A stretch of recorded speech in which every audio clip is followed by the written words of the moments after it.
Hello' guys, দেখিছেনে মই আজি ভাবিছোঁ মইনো কেনেকৈ চাহ বনাই খাওঁ তাকে আপোনালোকক দেখাওঁ। আপোনালোকে এনেকৈ খায় নে নেখায় মোক এবাৰ জনাব দেই। মই ইয়াত পানী 1 গিলাচ ফুলকৈ দি ল'ম। আৰু এয়া মই চচপেনটো গেছত বহাই দিলোঁ, তাৰপিছত পানী 1 গিলাচ দি দিছোঁ। ইয়াত দেখিছেনে? আৰু ইয়াত মই আদা, জালুক আৰু ইলাচি দি দিম, খুন্দি পেলাই উতলিবলৈ দিম। তাৰপাছত তাত দি দিম আৰু ইয়াত তেজপাতখিলা মই দি দিছোঁ। এয়া দেখিছেনে? এয়া মই দি দিছোঁ আদা, জালুক আৰু ইলাচি। বেটা ইমান হাল্লা কৰি আছে দেখিছেনে ৰাইজ? দেখিছেনে ইমান হাল্লা তাৰ। আৰু মোৰ চেনেলটো ছাবস্ক্ৰাইব কৰিব, লাইক কৰিব, কমেণ্ট কৰিব, শ্বেয়াৰ কৰিব। আপোনালোকে চাই কিন্তু মোক লাইক নকৰে, কমেণ্ট নকৰে, শ্বেয়াৰ নকৰে, ছাবস্ক্ৰাইব নকৰে। মোৰ বেয়া লাগে, কাৰণ মই আপোনালোকৰ কাৰণে মই ইমান কষ্ট কৰি বনাওঁ কিবা এটা। আপোনালোকে চাই যেতিয়া মোক লাইক এটা কৰি দিব, ছাবস্ক্ৰাইব কৰি দিব। আৰু মোৰ ফেচবুকত আপোনালোকে ফ'ল' কৰি দিব। দেখিছেনে মই এয়া বনাইছোঁ। আৰু মই তেনেকৈ আপোনালোকে যদি মোক তেনেকৈ উৎসাহ দিয়ে, মই আপোনালোকক আকৌ নতুন নতুন ৰেচিপি বনাই দেখাম, হয়নে? আপোনালোকে প্লিজ প্লিজ প্লিজ মোক ছাবস্ক্ৰাইব কৰিব, লাইক কৰিব, কমেণ্ট কৰিব আৰু ফ'ল' কৰি দিব। এয়া দেখিছেনে মই আদা, জালুক আৰু ইলাচি দি দিলোঁ। পূৰা উতলাই আহিবলৈ দিম যাতে পানীখিনি কালাৰ চেঞ্জ হৈ যায়। এয়া দেখিছেনে? উতলি একদম কালাৰ অলপমান পাছত চেঞ্জ হৈ যাব। এয়া হৈছেগৈ আৰু অলপ অলপ। এয়া দেখিছেনে? এয়া তাৰপৰা ইয়াত মই চাহপাত দিবলৈ ল'ম। এয়া দেখিছেনে? মই এতিয়া ইয়াত চাহপাত দিম।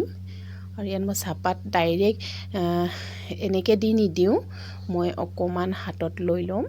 তাৰপাছত তাত লাহেকৈ অলপকৈ এৰি দিম, যাতে চাহপাতখিনি পাই পেলাই পানীখিনি ফুলি নাহে, ওপৰলৈ উঠি আহি পৰি যাব গেছত। সেইকাৰণে মই চাহপাতখিনি একদম পূৰা একদম অলপকৈ চাৰিওফালে পৰাকৈ মই চাহপাতখিনি দিম। আৰু এতিয়া মই চাহপাতখিনি দিবলৈ আৰম্ভ কৰিম। এয়া দেখিছেনে?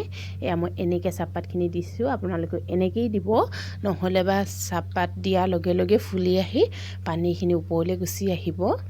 এয়া দেখিছেনে? ইমান ধুনীয়াকৈ কালাৰটো ওলাই আহিছে।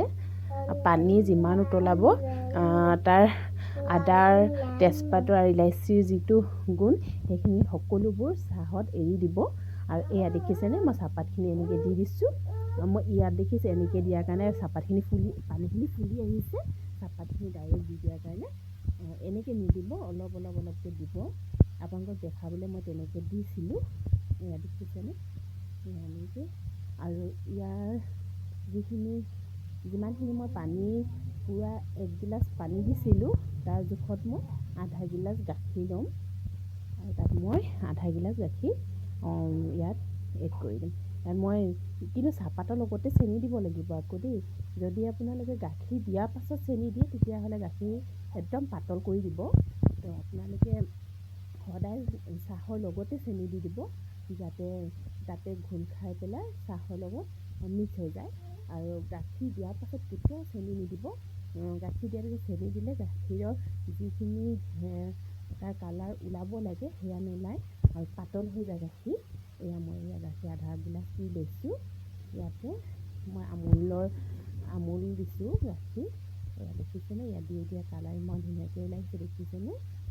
কেতিয়াও সেইকাৰণে গাখীৰ দিয়াৰ পাছত চেনি নিদিব, আগতেই দি দিব। আৰু এয়া দেখিছেনে? মোৰ কালাৰটো ইমান ধুনীয়া দেখিছে কালাৰ। এয়া দেখিছেনে? আৰু ইয়াত সদায় গেছটো কম জুই দিব। আৰু এয়া মই কম জুইতে চাহখিনি বহুত দেৰি উতলাই তাৰপিছত এই চামুচেদি যাতে ফুলি নাহে, সেইটো কাৰণে মই চামুচেদি লৰাই আছোঁ।